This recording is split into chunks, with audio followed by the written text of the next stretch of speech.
flag of the United States of America and to the republic for which it stands, one nation, under God, indivisible, with liberty and justice for all. Roll call, please. Nutt. Yes. O'Brien. Here. Duff. Here. Garmini. Here. Laybourne. Here. Wozniacki. Here. Newman. Here. I believe we have an addition to business. Yeah, we have one tonight. Mr. President, if we could add a discussion regarding the payment for the 2026 Tiki Night fireworks to the agenda. Okay. I would suggest after item 12E, after the Okay. tree removal item. 12E1. Want to do that?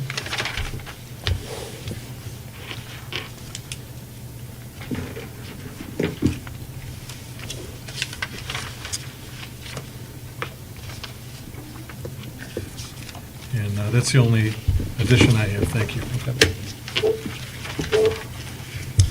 Okay, the approve of the agenda. Motion to approve as amended. Second. Motion by Duff, second by Brian. All in favor? Aye. Opposed? All right. Correspondence information. Lakes Area Chamber of Commerce has their Rockin' Under the Stars concert at Multi Lakes. And that's, looks like it's August 2nd. All that information's online, and Comcast is repackaging Cartoon Network. Everybody's all worried about that. And then we have finally the Oakland County Community Transit Plan. That's in response to the millage that went through. They're finally coming up with a plan. Motion to receive and file as presented. Second. Motion by Duff, second by Newman. All in favor? Aye. Opposed? All right, this is the first call to public. It's an opportunity for citizens to address the council on agenda items.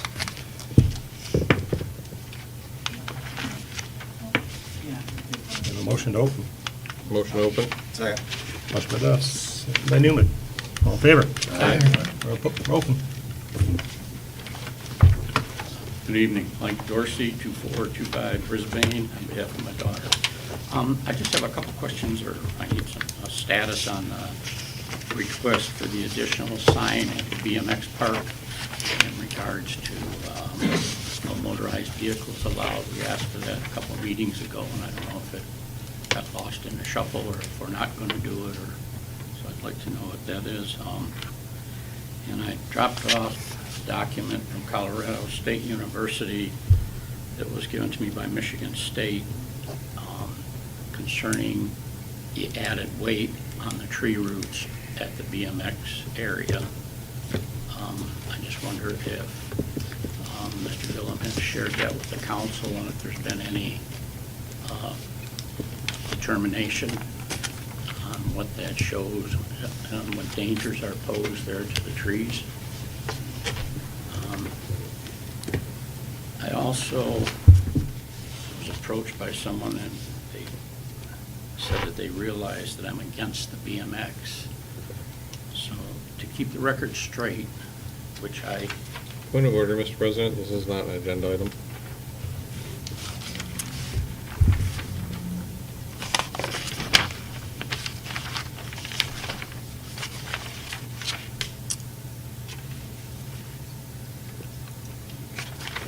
Thank you. Might have to, do it at the end. yeah, the second call to public, Mr. Dorsey, thank you. Thank you.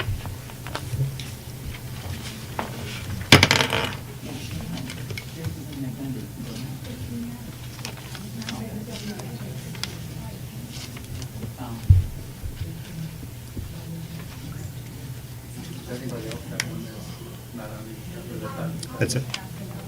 Okay. Go ahead, I'm still thinking about how I'm gonna address this. It's okay. I'm okay either way. I just wanted to make sure I wasn't losing my fair. Hi, I'm Billy Howie, and I'm a resident at 578 Laguna.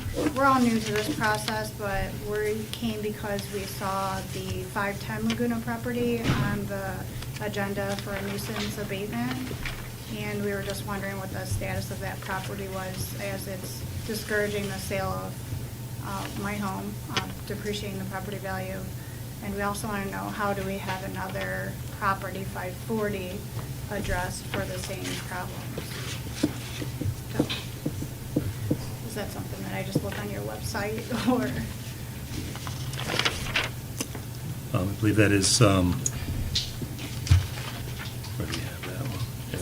It's on there, it's 12C, so it, can we discuss at that point as to So we what's wait occurring? until that's discussed, and then I come back and talk to No, what's your concern with it?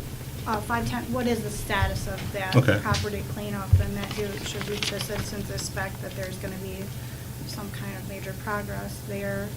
And then also, as far as how that got on the agenda, we would also like to bring another property to the people's attention to be addressed for the same problems on Okay. Laguna. So if there's an issue with a different property, then just contact the village regarding that, in regards to Yeah. the second property. So if there's a, If we can notify, let the code officer know, and he can follow up. Yes. on the second property that you're concerned with, let the village know, and we can give that to the code enforcement officer, and they can follow up on it. I did, the code enforcement Okay. officer did follow up with me, and he just said it was in the ticketing process, but this dilapidation has been going on for a number of years, and so it's just, what's the next step? What we as a community can do to maybe help this person, or whatever needs to be done. So I don't know how 510, or is it 510 the other? How 510 got on the agenda, so maybe that we can bring this other home to the attention of the council as well. 510, unfortunately, has been an ongoing process for a while, and Sure. it's gotten to the point now where it's on the agenda. So Yeah. unfortunately, process isn't fast. Mhm. But, for 510, it's on the agenda now. Got it, So regarding to 540, again, it's just a follow-up and yeah. with the village and seeing where How where long it's at. does someone get ticketed for, to be on the agenda? Like, how long, what kind of process transpired Answer to that get question. 510 to the point where it was? We don't have a specific answer for you on that. Mhm. As far as 510 is concerned, there were several tickets that were issued, and there were repeated default judgments that were entered. That is, the individual had failed to appear. Oh, I see. Okay. And so based upon that, the default judgments, there eventually was a different type of a court order that was entered regarding 510.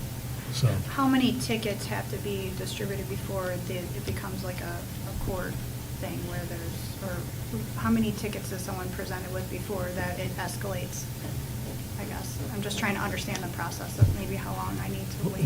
the code enforcement officer has the discretion. He could issue court tickets initially, Uh-huh. but the normal process is that he issues 3 civil infraction tickets, Okay, which are payable here at the village, sure. before he issues court tickets. Understood. Yeah. So as long as that person is compliant with the payment, then it never escalates to anything else, or, I mean, how does that? So if 510, if he just paid it, it would never escalate to being on the agenda? He eventually has paid the tickets. Okay, There were judgments that were entered against the owner in the district court, along with late fees. okay. The last time I looked, he had already paid more than $2,000 in fines and costs. Okay, all right. Yeah. Well, thank you. I appreciate your time. Mhm.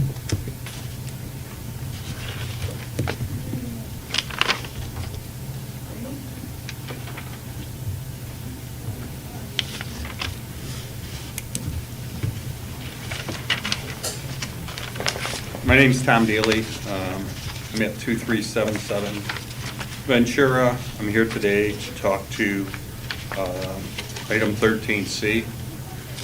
I had sent an email to you guys. I hope everyone was able to review that information prior to the meeting so that we can try and keep this as quick as possible. In that, I mentioned that the village hadn't been able to control the use of the right-of-way on the street on here for the last 11 years. I'd already shown all that, so I'm not going to get into any of that. There's been evidence, hundreds of photos.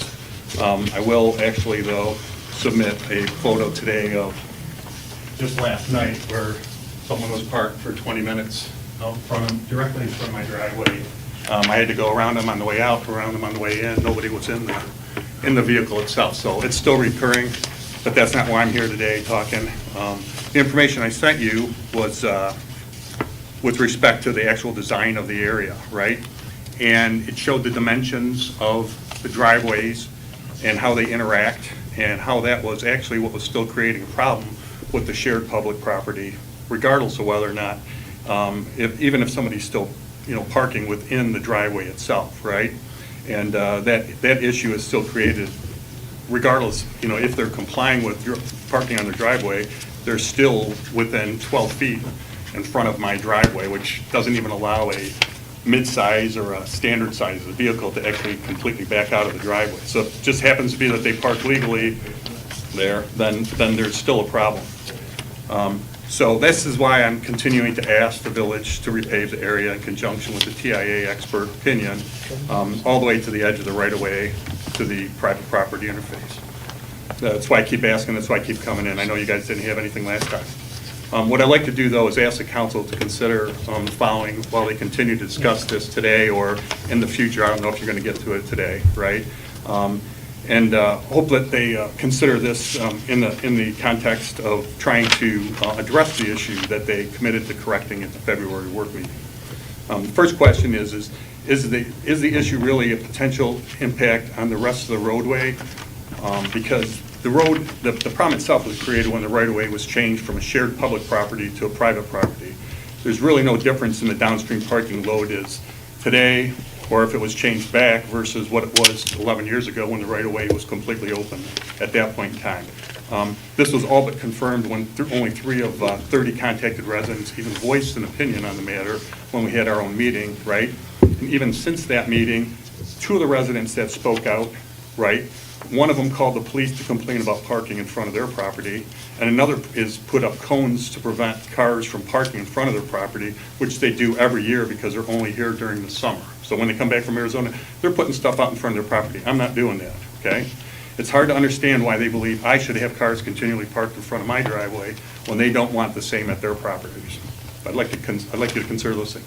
Second, is the issue really related to the ability of the use of right-of-way property for driveways? If that right-of-way driveway is really in front of a property. Where it's available and it's only in front of one property, it's a great benefit. But where it's shared, it impacts more than one property. And it needs to remain open so that everybody can use it. The question of hardship was also stated. They may not be able to park there, whatever. But is it really a hardship in this case, in the area that I'm actually asking about, when the owner asked and received a variance to build his home closer than allowed to the street, and was clearly informed by the ZBA at the approval that the area in front of his property was shared property. So knowingly, the situation there was already known that existed, okay? And the implications were known. So the ZBA knew the potential implications, even if they weren't understood by the village that approved it in 2012, or again by the designers in 2018, when they repaved it and they could have corrected the situation for little additional costs. Finally, I would like you to consider if the issue is really about whether the village, because I keep hearing that whether or not the village can modify the right-of-way in this area completely or in any partial way to the design recommended by the TIA that it asked for input from. The area I've asked for relief on has already been modified twice in ways unique only to that area. This is what has created the issues. If this area could be changed to unique design, to a design that was unique to itself only twice previously, why isn't it reasonable to put it back to the original design which provided for proper shared use? Thank you for your consideration. I'm hopeful you'll agree to move forward with a correction that addresses the real issues. Thank you.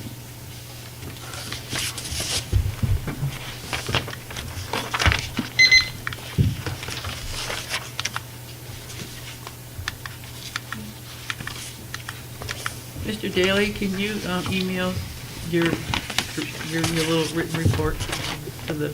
Yeah, my comments I will put them again with the information that I sent to you, that I sent to you yesterday with the 2 pictures.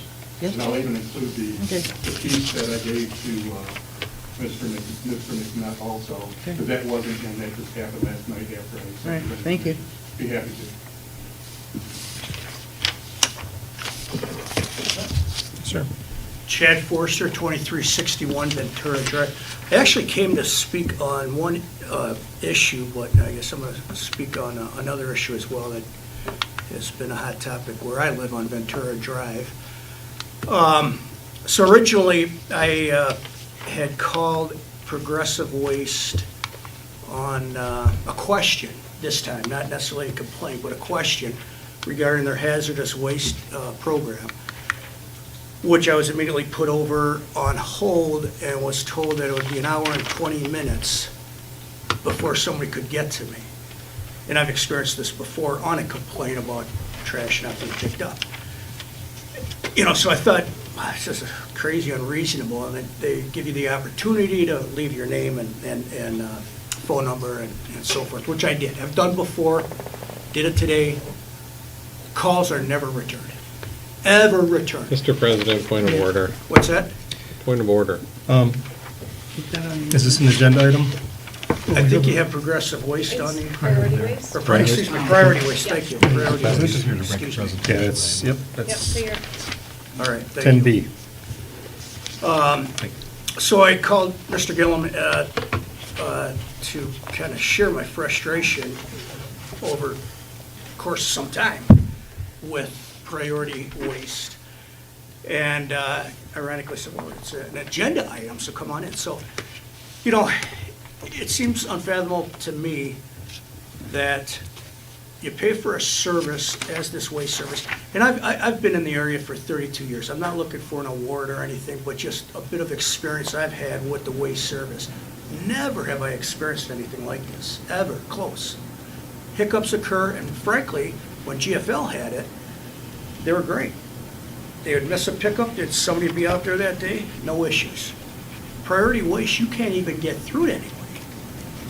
And I just couldn't imagine, I'd be appalled if that was my business. I own a business. I would never think of being so disingenuous to a customer to have them wait for an hour and a half or an hour and 15 minutes on the phone, and then not even bother to call them back after. I mean, it just seems unfathomable to me. So it's encouraging that the council is discussing this, and Mr. Quiddiquid, I believe is his name is here to address concerns that the village has. It seems to be the number one item whenever I go on the village website, you know, the Facebook website to see what's happening. It's always about the priority waste all the time. Anybody get their stuff picked up and whatever. It's far overdue to be addressed. I know other communities have concerns as we speak today. Macomb County has priority waste in there discussing their concerns. West Bloomfield is suing them.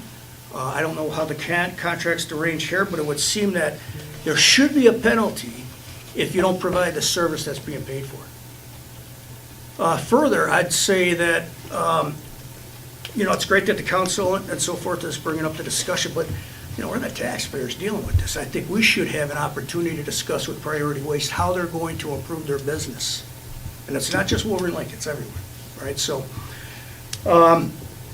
that's all I have to say with that. I want to talk a little bit about Ventura Drive and the parking situation, which in my view, I've never experienced a parking situation. Something where result in something needs to change and redoing the road or anything at all. There was a discussion about the two cones. Yes, he puts them out every year. Tiki Night gets crazy. People put cones out. You know, that's how it is. Never been an issue in 32 years I've been there. Even at Tiki Night. I mean, you know, a car's in your way, which has happened to me. You find out where it's from and you address, you know, hey, can you move your car? When are you going to move it? Whatever. It's a non-issue. I think the situation is being viewed by one person on a personal level and not a practicality of anything that needs to change. But that's all I have. Thank you.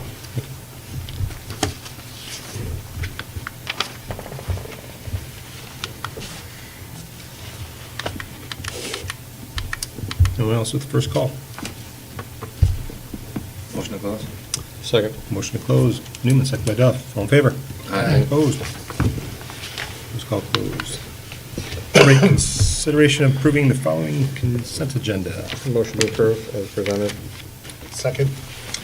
Motion by Duff, second by O'Brien. Any discussions? The roll call. Yes. Claiborne? Yes. Kuznicki? Yes. Jeremini? Yes. O'Brien? Yes. Duff? Yes. McNutt? Yes. We have no board appointments. Some presentations. The Onwards and Upwards Scholarship Award.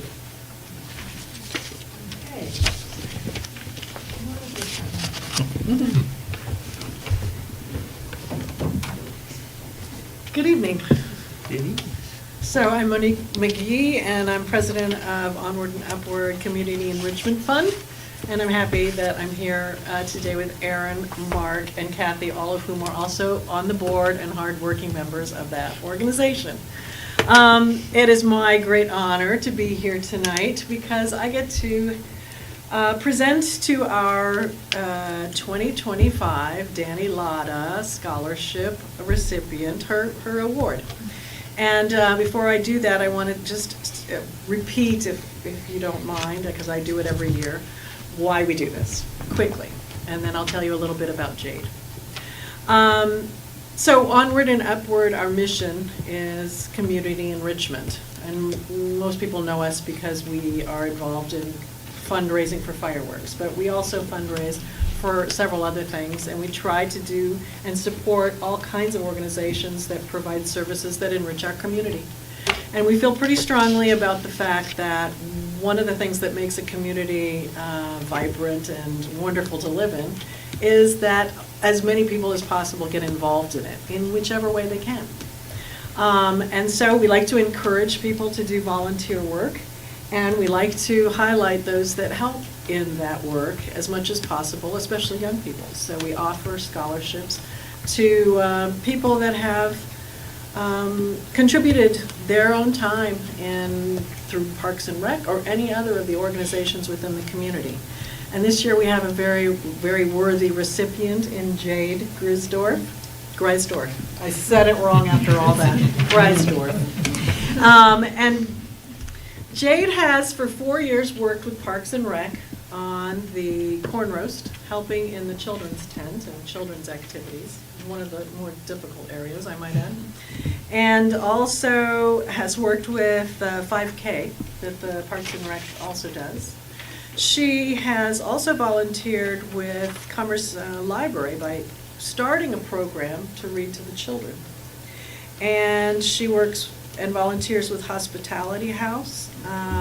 She also is heavily involved in Students Leading Students, which is an organization at the high school, and served as their president for a period, ran meetings and all of that sort of it. We all know what that involves, quite a bit of organizational skill and a lot of time. And she's also a pianist who performs at a variety of fundraising activities. And so we just want to commend you for all that you've done in the community, encourage you to continue doing that as you go forward. She's going to be going on this fall to University of Michigan. She's going to study literature, science, and arts as part of her pre-law track. So, with no further ado, I would like to have the honor to present to her this year's Onward and Upward Scholarship. Come in, center so that.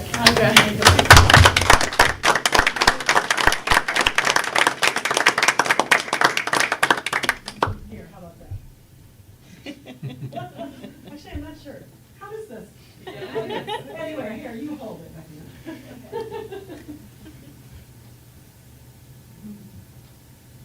Turn towards you. One for your mom. And Dad. Thank you. Thank you for the time. Appreciate it. Congratulations. Would you like to say anything? Just thank you. Thank you, I love this. Congratulations, Mayor. Thank you. Congratulations, Mom and Dad, too. Yes, thank you. Okay, good. Okay, now we have Mr. Brett Quidquid from Priority Waste. Council, it's been a year since Priority Waste assumed the contract that we had with GFL for all of our solid waste pickup. Last year, you'll remember that Dan Vanette, one of the vice presidents, came into one of our meetings and basically provided us with an explanation about some information about how the transfer had come to be, and then what priorities, plans were going forward. So I talked with Brett, I don't know, a couple of weeks ago, last month, something, and indicated that we would be interested in having someone come in to give an update as to where priority stands now a year later. So Brett is here. We appreciate you coming in tonight. Oh, thank you. So first of all, I want to apologize to you. I did not know about Ventura, so I'm going to give you my card. I'm the manager of municipal relations. Please feel free to text me or call me with any issues that you have. Just want to make sure. Yep, definitely. So starting out last year, obviously Dan came in. We were in a bind with some things that had happened. So we had GFL trucks when we made the acquisition that 500 of them were supposed to be working. Roughly 200 of them came in actually working. We were understaffed because a lot of the GFL workers that had came in, we had already let go, so we couldn't bring them on. Now, we have all of our trucks up and working, and we are fully staffed. Our drivers are learning the routes. Anytime we have anything that happens, they're relearning the routes and coming through. One thing that I do want to address is Oak Island. Oak Island? Yes. So I know that there have been a few issues over there, and part of the reason behind that is it's a specialty truck that goes down there. We call it a mini packer truck. We only have one, we are now getting two. And because if the one breaks down, it not only affects West Bloomfield, it affects Wolverine Lake. So we are now doing that, and we are making sure that that is addressed for everybody. We have made great strides in what we've been able to do. I reviewed emails and some call logs and everything like that. It seems like a lot of complaints or misses are definitely coming down, and coming down quite substantially compared to last year. And I'm here to, field any questions, any concerns, anything like that that you may have for me. Besides the mini truck, Yep. what else are you guys doing to eliminate the misses? Because, I mean, again, that's the biggest issue that Yep. ever has, and the consistency of Yep. what's Yeah. picked up versus not picked up either. Yep, so, well, one of the major things we do is, we do have a camera system on all of our trucks. I don't know if Dan essentially covered that last year, but we have 6 cameras on every single truck. So whenever a miss gets called in, we pull the camera system, we pull the address, first of all, to make sure that it necessarily was a miss, or if it was a late set out, and then if it is an issue, then we educate the drivers and the loaders as to the reason why it was missed. Is it something that a cart is set a little bit back? Is the driveway weird? Is there something that we need to do additionally with our drivers and our loaders to make sure it doesn't happen again? That's something we do, and it's continuous training for us. It's also how are you guys responding to the concerns of no return calls, no contact, nothing, So, that? yeah, so I was not aware of that, and I do thoroughly apologize for that. But Wolverine Lake is great at sending things to me, and I do my best to get it taken care of immediately. In the case of Ventura, you said? Okay. I tried to look it up on the map, I couldn't figure out where it was. But, I reach out to residents as I get stuff sent to me, because that's just kind of the way that I am. So I'm gonna give you my card again, to text and call me with issues, anything like that. And if you're seeing consistent issues, obviously it sounds like you have been seeing consistent issues. I don't think it's exclusivity, but I do appreciate it. Yeah, yep, so, but I do reach out to residents to try to get things resolved as quickly as possible. I am in contact with our LDCs every single day. We get on our Microsoft Teams, a finish. So they send, Wolverine Lake was finished at 5:42 PM. And I'm in constant communication with that. I don't know if that helps, but, it's. And if there's something missed, how do you want to be contacted? Directed by the residents, by the village? doesn't matter. If it's a miss, I mean, I have to take care of it. Okay. Is his name and number on the website? I prefer not to have my, Well, how do they know how to contact you? so it can go through the LDC and then the village can contact me also. All right.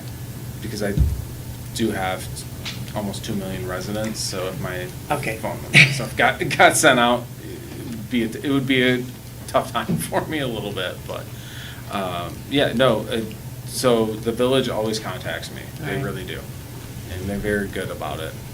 But if it becomes an extremely escalated issue, they give me the phone number and I contact the resident personally. All right. Okay.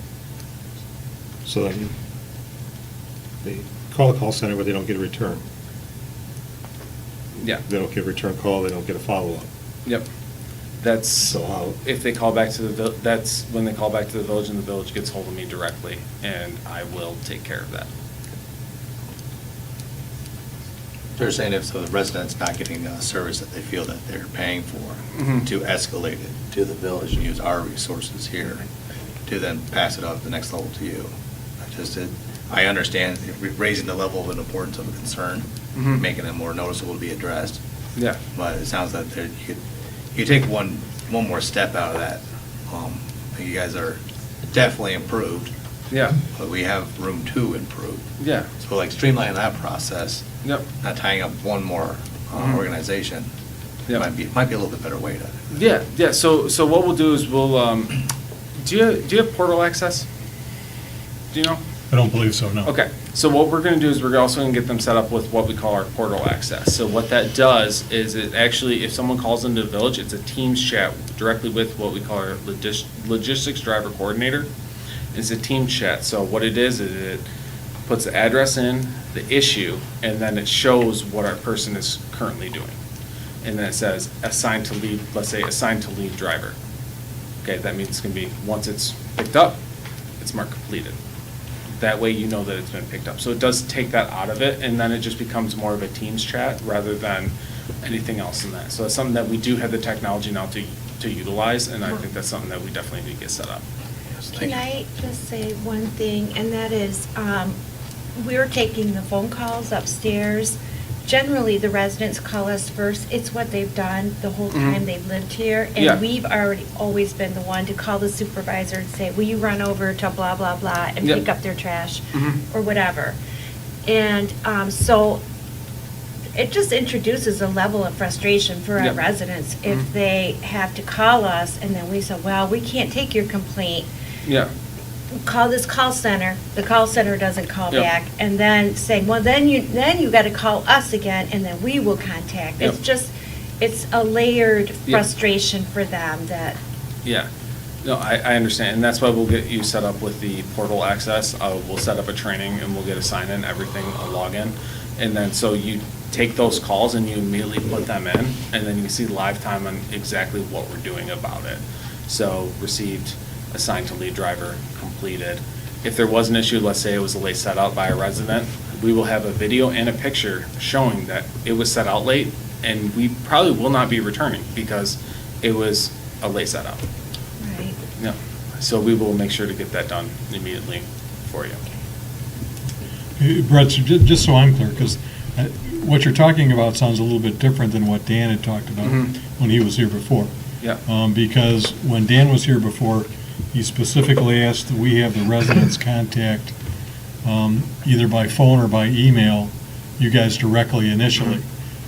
So when we've been getting complaints, we log the complaints, so Yeah. we have a record that the call came in. Yeah. But we refer the residents No, to Yep. priority per the direction that we had gotten before.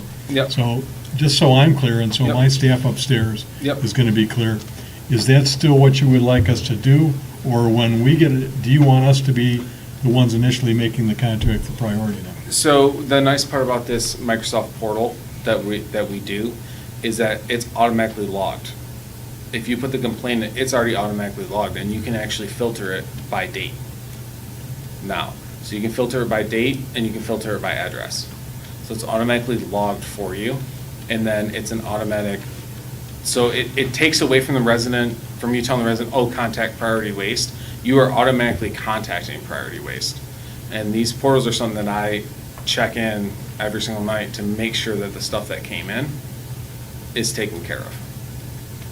So does that make sense? Does that help? Okay, yeah, I just wanted to make sure my understanding was So, correct. yeah. Because again, we're talking about something different. Yep. than we had talked Yep. about before, So- which is fine, that's great. Yeah. It sounds like it'd be a better way to handle Yeah, things. so let's, let's change the process. That Okay. sounds like it's, the services have gotten better, but it sounds like the process still is just not where it needs to be. So let's change the process and readjust the process through me rather than from Dan. If that makes sense. Yep, I think so. Yeah, it sounds like residents contact us and we put it in the portal. And then we'll put the information into the portal, and then it'll be in your system. And So- we do invite, if anyone wants to come into our corporate office, which is where it looks like I'm not kidding, it looks like NASA with everything that comes up. We always invite people to come in and take a look and see how everything works. So if you ever want to, please just let me know. But I think the portal access will take care of a lot of the frustrations that are coming in. I've got to say, the current process that we've been doing hasn't worked all that well, Yep. at least in my experience. Yep. I had my yard waste not picked up in April, emailed, didn't get a response, didn't get picked up. Happened again in June, emailed, didn't get a response. The following week, I emailed again because it didn't get picked up. Got a response, still wasn't picked up. So 2 Okay. weeks straight, it wasn't picked up. And then this week, it just works out perfectly. My garbage was not picked up. Emailed that very night, got a response in the morning, quickly. She's like, I'll get somebody out there. Not picked up on Tuesday. This morning, got another email from her saying, I'm sorry. The Commerce had an issue, and so I usually pull from them, and they weren't able to get out there. So right now, my garbage is still, I walked right by it on my way here. Okay. So the process isn't working at all, at least in Yeah. my case, and it doesn't seem like it's getting to you either. Yeah, yeah, so, no, I understand that, and, but again, when we get the portal access for you guys, again, that's something that I monitor nightly. So if you put something in there, if you call the village and put something in there, I can see that, and if I go in the next morning, because I do it first thing in the morning, last thing at night, if I see that something hasn't been done, then I can take care of it. Why wouldn't your employee put that in the portal if they get the They- notification? They do put that stuff in the portal and I can see it, but unfortunately, we have had some movement in our logistic driver coordinators. So some of them are newer, so I do apologize for your experience for that, but it's, I mean, this isn't new, because it actually happened in November too. So I mean, this is months and months of where things have failed to get picked up. okay. I've emailed, rarely get a reply. Started getting a reply, so that's been an improvement. Yeah, But still not really getting the service that we all pay for. yeah, And not seeing a logistical change happening to Mhm. make sure, I remember the previous representative who was here was talking about how, you're using AI and things like that to get better at things, and you're improving routes all the time and all these things, but in my experience, that doesn't seem to be the case. Mhm. And I can't be the only one. I know Yeah. I'm not the only one. I see the complaints. Mr. Forster's absolutely right. People on Facebook get frustrated, their recycling's not picked up, and they're the only one, and they're like, it was just sitting there. mhm, And so this is an ongoing issue of, people getting missed for whatever reason it might be. mhm. And it doesn't seem like, and then, they're waiting an hour on the phone, they can't waste their time doing that. yeah, So hopefully this new system will work better, yeah. but, I mean, anything might be an improvement at this point, I guess is how I would look at it. Yeah, in this new system will work better. I mean, I have full confidence in it working better. We had an issue over at Orchard Lake with the same thing. We put them in the new system and everything improved quite a bit for them. Yeah, Orchard Lake was very happy when we made the changeover and made everything for them. I hope that works out then. Yeah, and, obviously, they have my contact information if something escalates extremely far, past what it needs to be escalated, and I can take care of that also. So, I feel like we're in constant communication when stuff happens, and we get it taken care of fairly quickly. You can correct me if I'm wrong, but I feel like we do get it taken care of. No, for the most part, I'd agree with that, yeah. And I've appreciated the fact that you and on a couple occasions, that Dan have always been very accessible. So it does sound like there may be an issue in terms of the word filtering down from the two of you to some people Yeah. on the street, so to speak, because there have been some delays at times in terms of actually getting stuff picked up. And there have been misses, but you guys have always been very, very accessible. And we feel good about the communication we have with you, absolutely. Okay, I appreciate that. And then this portal will just add on to the communication. If you'd like me to, after we get everything set up, I can come back and, let's say 2-3 months and get an update from you or anything that you'd like to do. Can I ask a question? Yeah.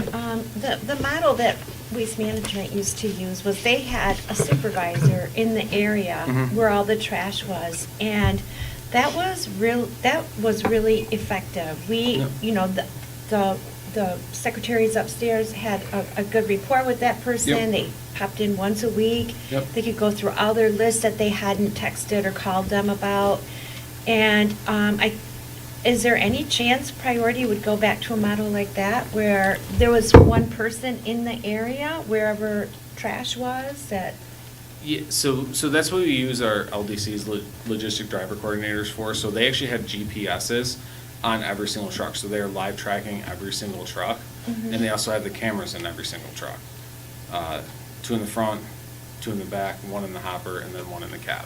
Yeah. So we can track that based on that whole thing. So we can put someone out there, and there are people that are out there, but ultimately when we have the GPSs on the trucks and live communication and cameras, it usually kind of just does the same exact thing for it. If that makes sense. I mean, it doesn't seem like it's done it yet, Okay. but. Yeah, no, I completely understand. I completely understand. So we need to make sure that, that you are set up with all of the stuff that you need to be set up with. And I apologize that you haven't been, but we'll make sure to get it taken care of, literally tomorrow, to make sure it's getting taken care of. Great. Quick question. Yeah. With that portal, is there an option for a resident to input that information? Can we create a link on our side, from the village side, and put it on our website, so it takes the village out of the mix, but it still goes onto the portal? You know what I'm thinking? Like, Yeah. let's cut the village out and just let the resident, No, we Input. won't give resident login access to that. or even like a hyperlink, right? Like that creates that link. That just would seem a little bit more efficient than, Yeah, I understand that, but we just keep it to the village as how many people that they want to have access to it, they can have, but we don't like to give, we found it less beneficial to give resident access to that. not even access, but just an opportunity for a resident to input their own information. Instead of sending an email and waiting for Sadie to reply to us. I'm sure she's got a lot on her plate. Yeah, You know what I'm thinking? Like, let's Yeah, let the resident take the onus, type in my address, what the issue is, I click a box. yeah. It's uploaded to the portal.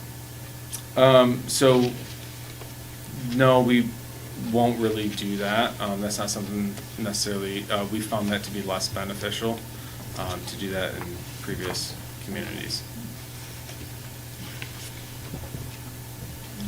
Fred, I had a question for you, and I think I had mentioned to you. We occasionally get calls from residents about particularly trash, solid waste, and recyclables being commingled on the same Mhm. truck. Yep. Is that ever appropriate, or when does that happen, or what should we be telling people when they have that concern? Yep, so, there are times when the trash truck goes and dumps and comes back and becomes a recycle truck, so if they see the same drivers, that does happen. But a lot of times what will happen is the driver will look in the recycling container and see that it is contaminated, with whatever it is, just standard trash, someone just uses the recycling as an extra trash container. In that case, they will grab it and put it up, because we don't want it to contaminate the recycling load, because if it does that, it winds up in the landfill anyways. So we will do that. And we do have a tag system that we have set up, and I can make sure that the drivers are tagging, saying, hey, this thing is contaminated, put the tag on it, and make sure the residents know. So when they tag it, does that mean they will not pick it up then? Or, That means that it got put in the trash truck. okay. So, on that topic, I've seen this happen. Mhm. Two things. One, if I put cardboard boxes on top of my trash bags in the garbage can, Sometimes they combine, they just take the cardboard boxes and throw them in the truck that's doing the recyclables. Sometimes they just take the whole thing and dump it in. Mhm. And like, so that's, I can understand what that person would say, but a step further, the guy across the street from me puts all his garbage out in cardboard boxes because he owns some kind of store, so he brings back cardboard boxes from work. He doesn't have trash cans. So, you know, there's all the old food and everything, Yeah. and they put it all in the recycle truck. Okay, well, I will need to get the address and address that because this is the first time I've heard of Yeah. that, so. Yeah, they do it almost every week. Because I'll go out there and see if my cans are empty Mhm. and bags are still in there, and his stuff's all gone. Okay. And I mean, it's not small either. It's like this high and this wide, because he's got like. You're saying it's going in the recycle truck? Yeah, oh yeah, yeah. Okay. Yeah. I will have to get the address and address that because that's the first time I've heard of that situation. Yep, like, it's across the street from 1840 Shanken. It's a big white house. And that's where our cameras help. I can actually pull the camera Yeah. footage for it, so. Yeah, you'll see them. They did it last week. S. Shankin, you said? Shankin Drive. It's a big white house with a lot of glass block windows. Okay. And I can address that with our camera system and make sure that we're doing it properly. Yep. It's actually, when you go down Wabasso, Mhm. it is the house you would run into if you didn't stop and turn. Okay. At least we haven't ran That into the helps. house, I I guess. don't know the house number off the top of my head. All right, yep, I will make sure to address that with them. And Brent, you had mentioned Oak Island and Canal Drive. I mean, I live over there, so I've seen the smaller truck Yep. over in that area. Yep. Does that pick up everything, that one truck pick up everything, or? On Okay. those streets, because we can't get a garbage, say we can't, but it's I not. know the small bridge, the little bridge won't support. Yeah, it's a not, full-size yeah, garbage truck, we so- just, we sent a mini packer out there. We only have one, but we're currently in the process of getting another one. But that one truck is gonna be picking up everything when they come through? Yep. Okay. And I mean, are there separate bins on that one truck, or does it, because you can't really combine the yard waste with everything else, So because they won't take it at the landfill, right? So they fill it up, dump it, and come back. Okay. Yep. So they it should fill be up- multiple trips then? Yep, yep, so they fill it Okay. up, dump it, come back, fill it up, dump it, come back, and that's just what we have to do. Okay.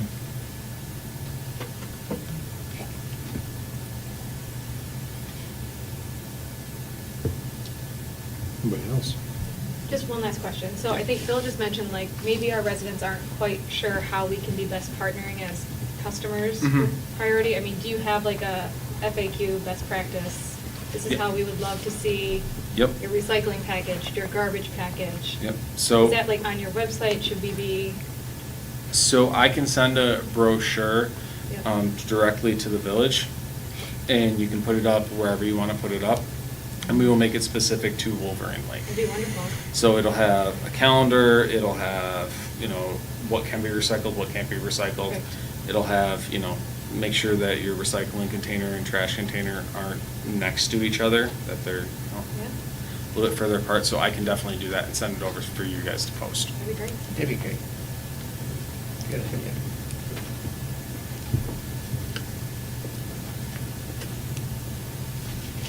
Take notes for myself, sorry. Well, the meeting's gonna be on YouTube, so if you need to. That's all right, just don't, Refresh your you know. recollection, so. Oh, man, I hope I see you. No, I'm kidding. Well, do you think having them back in 3-4 months would be beneficial? I was gonna say, yeah, after we. Yeah, I can come back and. Yeah, come back in the fall. Yeah, I will come back in the fall, just get a, update on how everything's going, how the new communication, and how everything is working out. Great. Anybody else? Okay. Thank you. Thank you. Thank you. Thanks again, Brent. Thanks.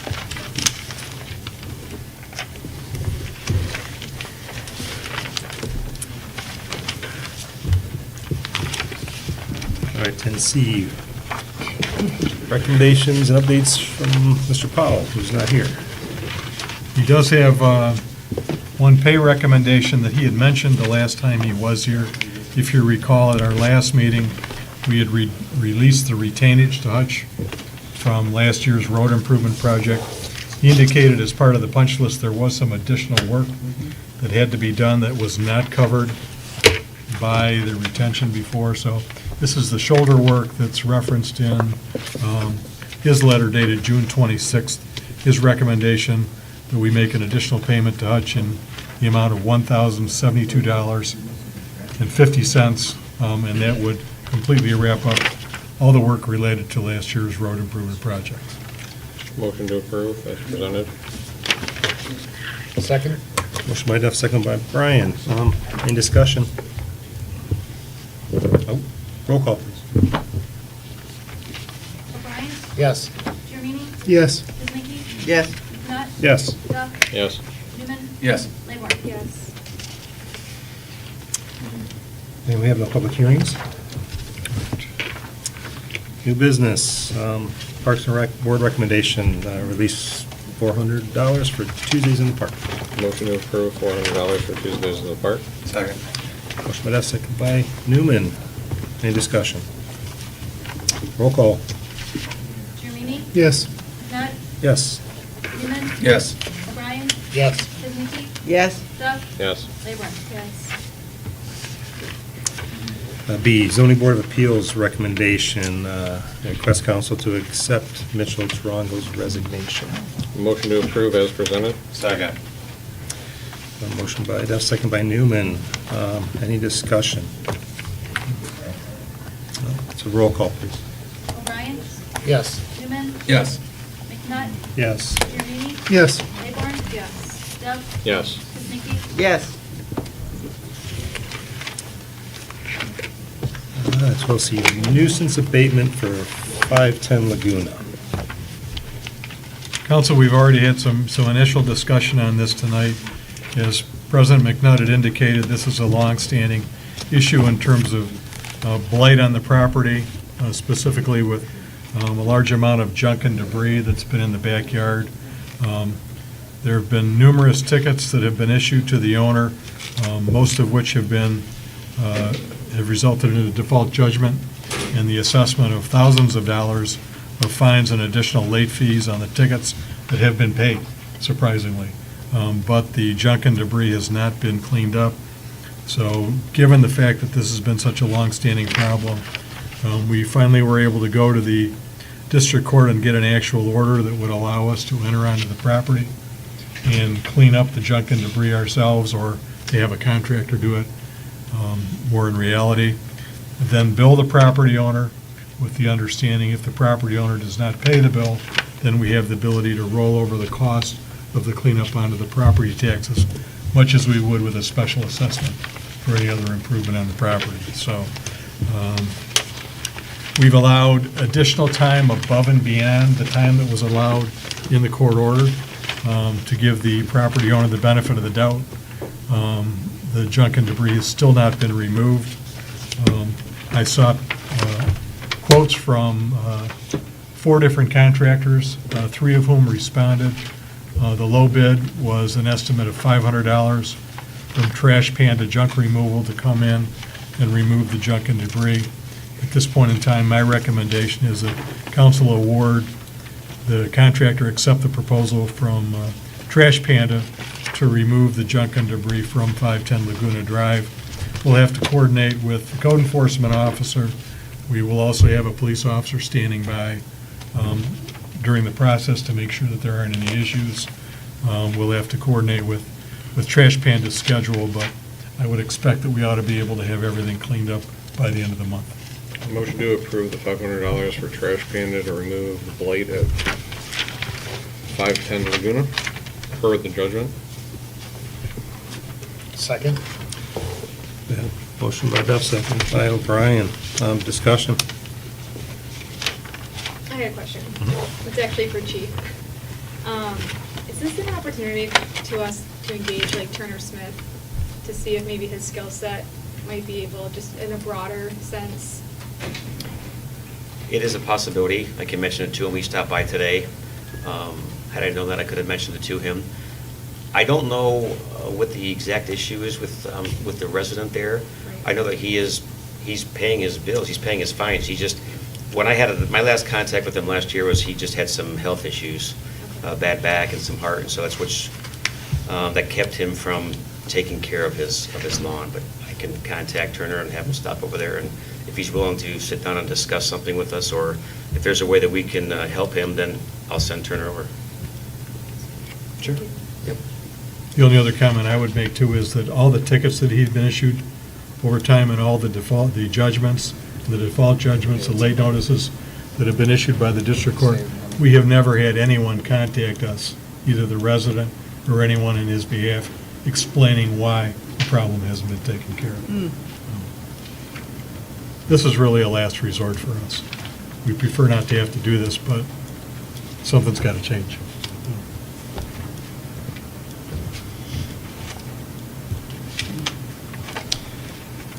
Any other discussions? We have our motion to approve it in a second.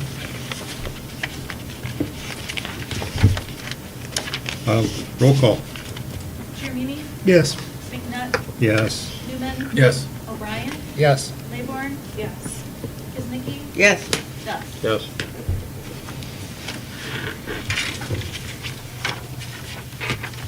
Contact with them. We'll take it from here, yes, thank you. The contract for services with Leah, Lakes Area Youth Assistance for 2025, 2026. Motion to approve 4,200 for the consideration of services of Leah for 2025, 2026, as presented. Second. Motion by Duff, second by Newman. Any discussion? Emphatically seconded. I just had a quick question. Mhm. Dave, can you remind me, where does the 4,200, where does that number come from? Why did we settle on that number? Just because Pam and I now are privy to the bookkeeping side, so we see what some other communities do, and ours is in standing with everyone else. I'm just curious where that number Where is the derived foreign- from. You know, that's been the amount that we have paid in support of Leah every year since I've been here. So as to how they landed on that figure, I'm not sure. So Okay. there have been times in the past where we used to use some of our block grant funds to help pay for it, but if you remember, we had reporting requirements to meeting all the federal requirements. So no, this is a payment that actually comes out of the general fund. Thank you.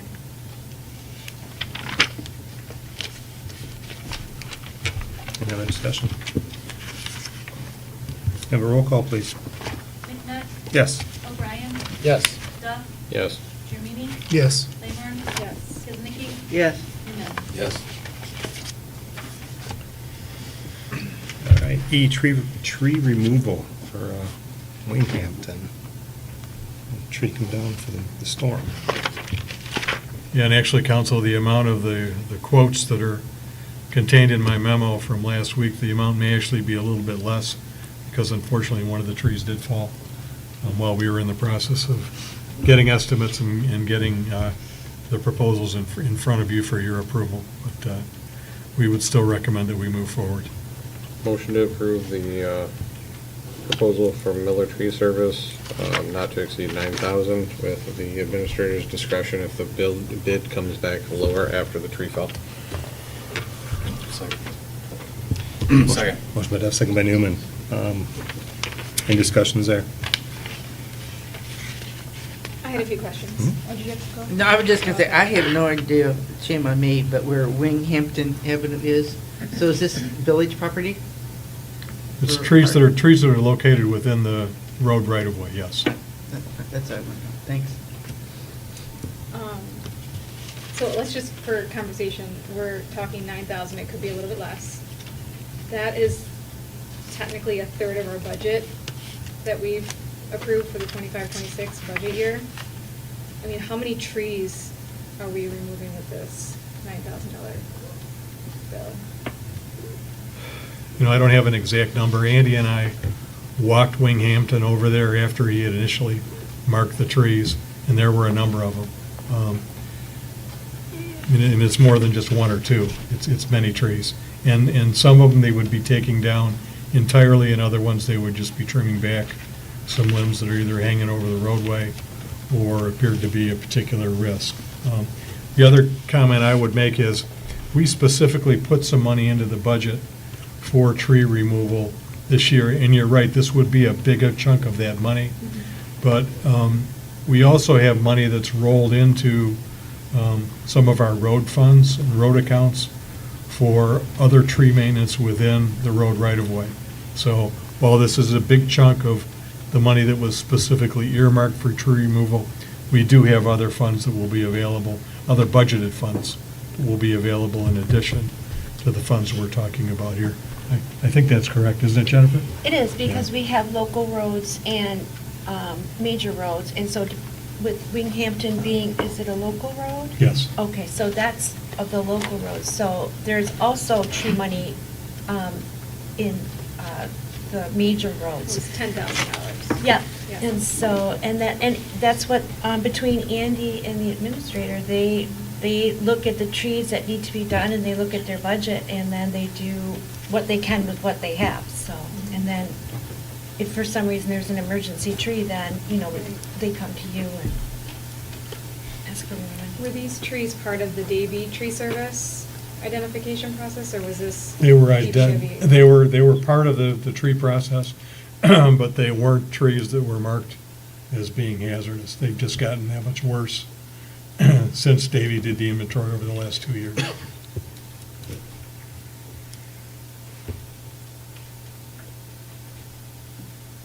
I'm just concerned we're underfunded if we have all these trees that potentially need service based on that survey that I reviewed from Davy that was done a couple years ago. It's just my concern. Yeah, I mean, More broadly. Yeah, and you have the ability to have a budget amendment done. If we need to put more Right. funds in that line item, you have the ability to vote and put more money in that. Right. Are we actively updating what Davy submitted to us, like in terms of what's been addressed and what's been pruned and what's been removed, to make sure that we're staying ahead on that list, at least? Well, we're still targeting the trees that were listed as hazardous, Okay. which are the ones that Aaron had referred to. I believe it was, off the top of my head, I think it was 23 trees. There was a lot of numbers on Yeah. that list, but. So, but those are still the priority, yes. And then other trees as the need arises. So, And do we know where we are, like how far along we are in that, of those 23 that we've taken down? I don't know specifically, I'd have to talk to Andy Stone Okay. to find out, so we can get that information. Okay. but-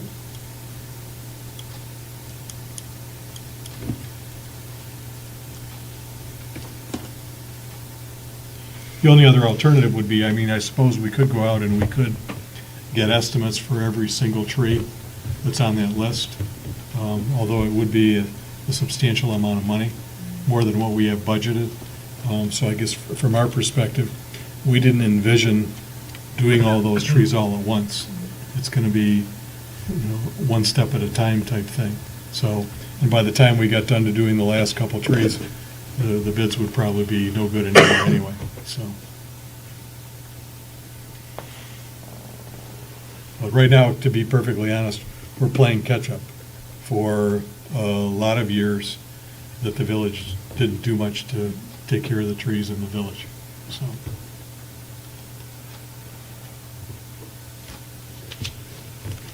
Unfortunately, can't always do it all at once. Any other discussion? So we have a motion to approve the not to exceed 9,000 with a second, so roll call.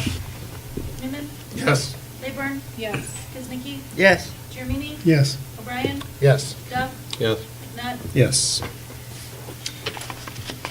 Brings us to 12E1. Fireworks. Council, we currently have a contract in place with Gen X Pyrotechnics for next year's Tiki Night fireworks. You'll recall that last year we opted for a 3-year contract with them.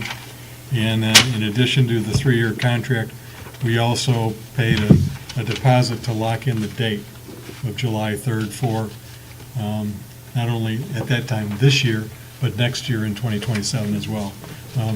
I haven't spoken with Jason Trudeau myself, but I know that Councilman Jeremini has, and I'm going to defer to Mark in a second, but my understanding is that the way our contract with them is set up, we have a deposit that is due by the end of the month. And then the balance of next year's firework contract would be paid off sometime in June next year.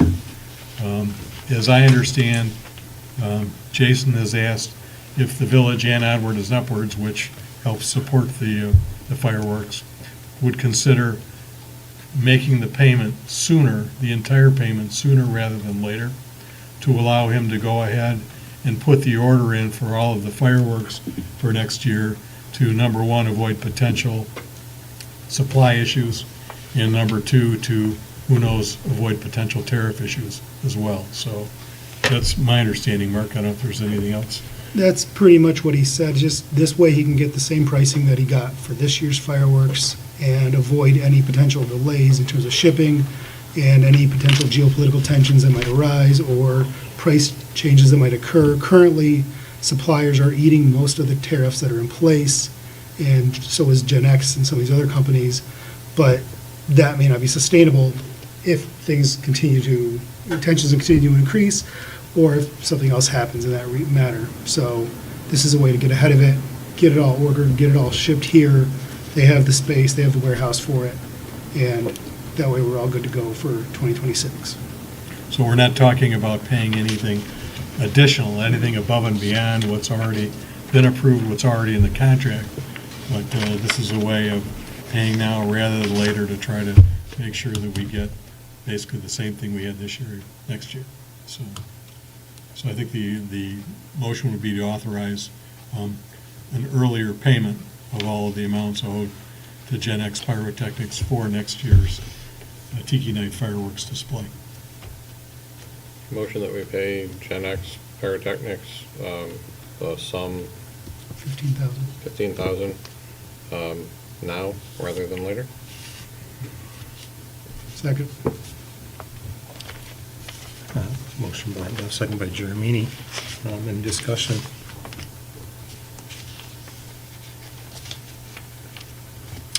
No. So it's within the fiscal year that was originally earmarked for. Yes. Yeah, so it's just going early. And then the balance of the payment would come from Onwards and Upwards. And we'll be paying that too. Okay. We have a motion and a second. Roll call. O'Brien? Yes. Jeremini? Yes. Woznicki? Yes. Nutt? Yes. Duff? Yes. Newman? Yes. Rayburn? Yes. All right, F, topics for the work session. Motion to forego. We have a motion to forego. Second. Duff, second by Newman. All in favor? Aye. Opposed? No work session. Pending business, we have the Penny Lake Pump House water quality. Council, we've got the 4 items of pending business that are on the agenda.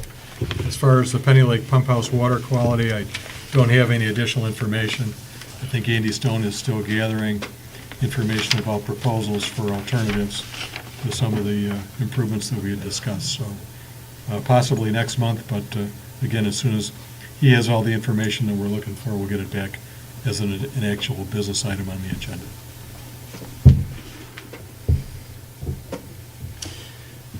And then the Village Hall sound system. Council had asked for 3 quotes for improvements to the sound system here in the council chambers. I have 2. I've met with a contractor a couple weeks ago, probably 3-4 weeks ago, to get a 3rd quote. They asked for additional information. I responded immediately with the additional information. I got an email from them today. They're going to be coming tomorrow to drop off the additional quote. So that'll give me 3. So we will be able to have this back on the agenda at the August meeting. C, the Ventura Drive parking concerns.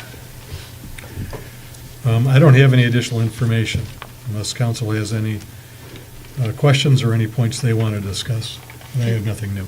Can we put this as an actual agenda item next month so we can finish the loop on this as long as our village engineer is here? Yeah, and he is not here tonight, but I've spoken with him, yes, and he will be here at the August meeting. One, just something to bring to Mike's attention before the next meeting was, that I was just looking at it, would be, rather than doing the full repaving of that area, would be to repainting the no parking zone to where it extends further onto the surface that the village paved surface, that it abuts immediately all the existing driveways, to make it further clear, make it clearer that that in fact is no parking, should be violated. It would then abut those driveways, preventing anybody from even hanging over a little bit. And then it would admittedly be then no longer be symmetrical, but it would at least create a clearer sight, and that, in fact, you can't park there, your car can't hang over into that space, and hopefully reduce the likelihood of vehicles interfering. So I'm clear, so is it, I guess, expanding the striped area? Yes. To the very edge of the right-of-way? Yes. To the currently paved area. Yeah, the village paved, the village is paved. Basically. Okay. Staying there. Like basically like right here. Yeah. So just putting that in there, So so. it's Not a bad idea. Make a motion. Okay. So I figured bring it to Mike, but. hang over it all. Yeah, I'm planning to meet with Mr. Powell next week to talk about a variety of things. This is one thing that I can bring to his attention. Okay. So, It would eliminate Thank you. that. mhm. So regardless, they're going to be there, so they actually come down here. Yeah. So that would be, Oh, that's a that's the paved area there. But anyway. yeah, that's paved, but this is with the current driveway, so it just dip down. This is all the currently paved area. Okay, So yeah. I'll raise that issue with Mr. Powell. that's another.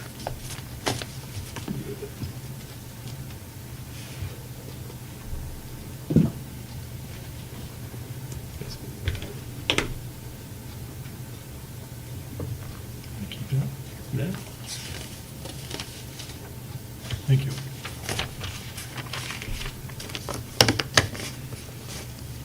So can we add it as a business item? Is that consensus of council for the? yeah. Okay. Yes.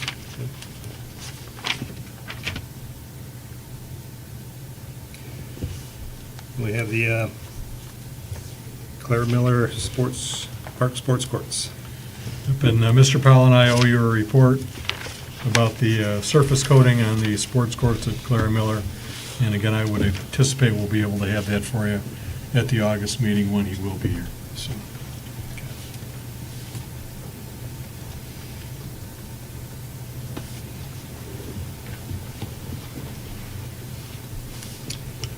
Brings us to the second call to the public.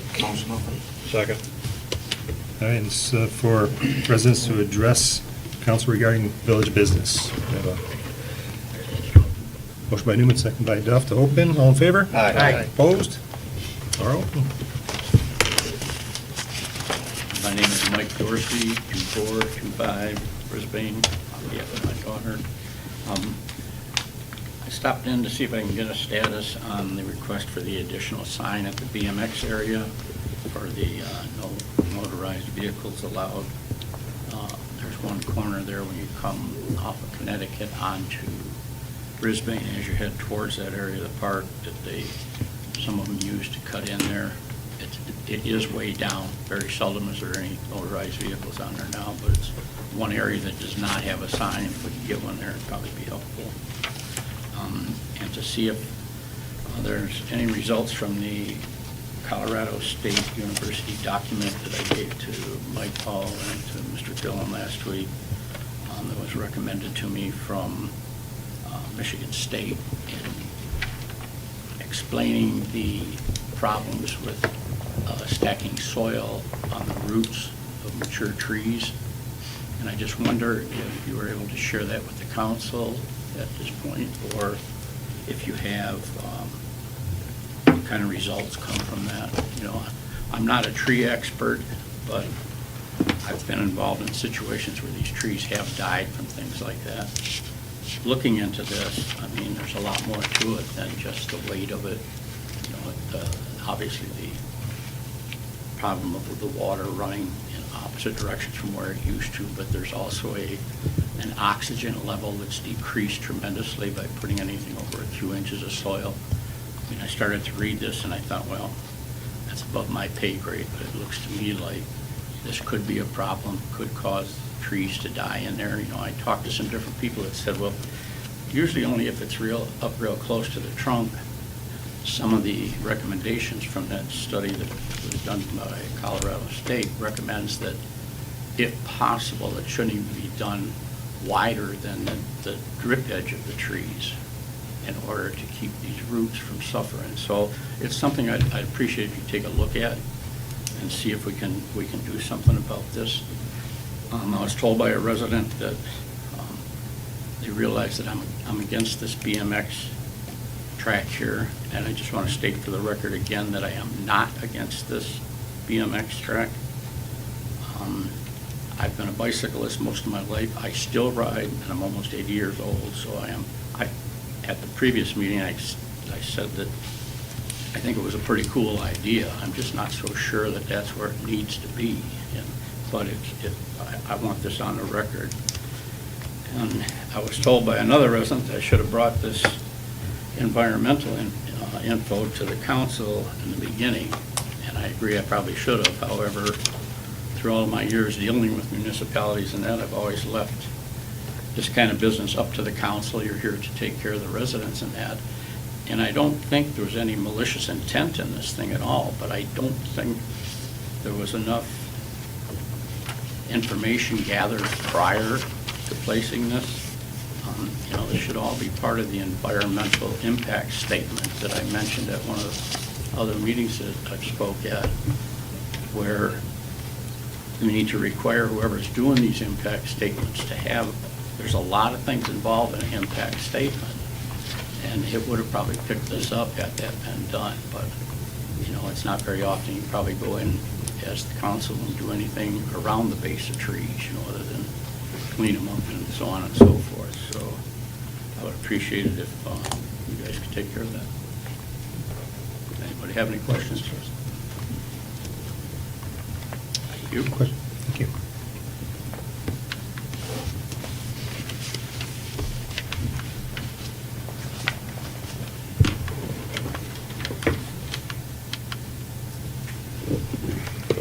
Dave Labor, 2335 Shaken.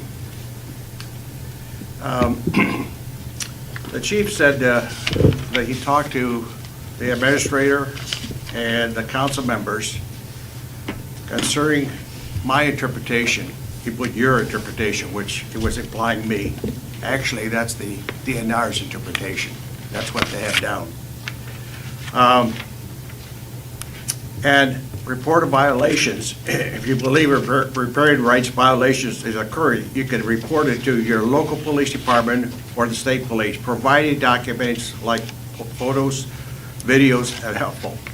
Probably have talked to about 5 small lakes where they have a police department, and issues like we're covering here, they're having the same thing there, except 80% of it is solved through the police department.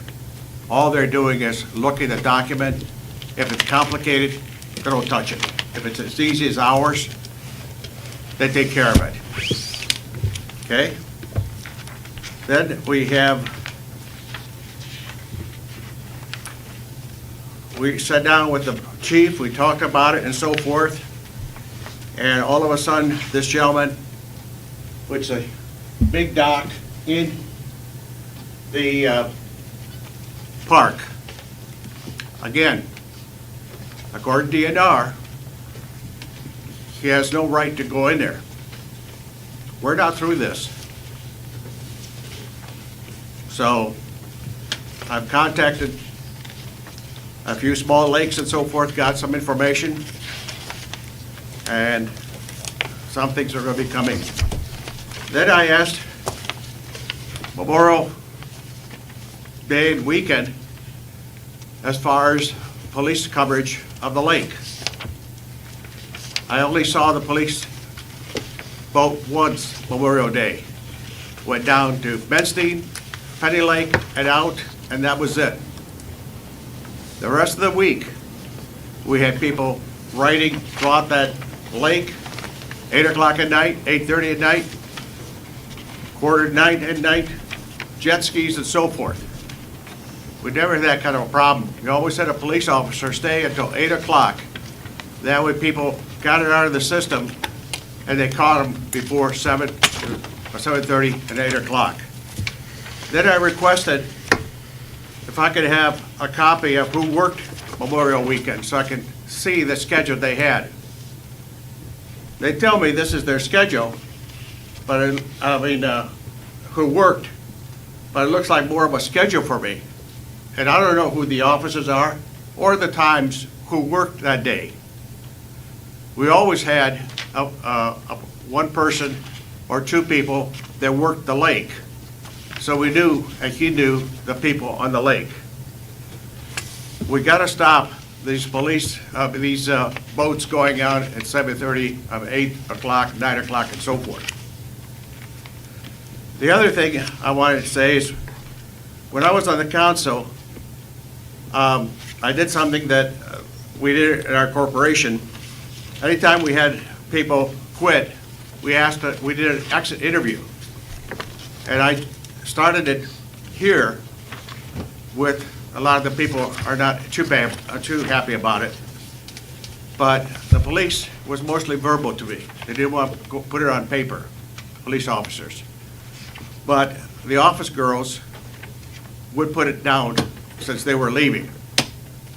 If you folks want to see what kind of conditions the office can be, or the village, I'll be glad to make a copy for you. I'm known for doing a lot of FOIA information.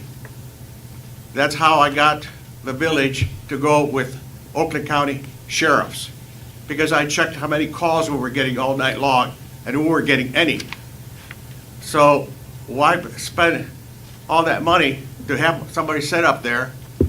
And also the officer for that night, instead of patrolling the village, he was sitting down there talking to a young lady. So I find a lot of information about the village, how it's run through FOIA information. And David, I asked for who worked, and you guys gave me a schedule. Don't do that to me again, please, okay? Because I'm gonna ask now for the schedule. The other thing is, we don't have, okay, next time.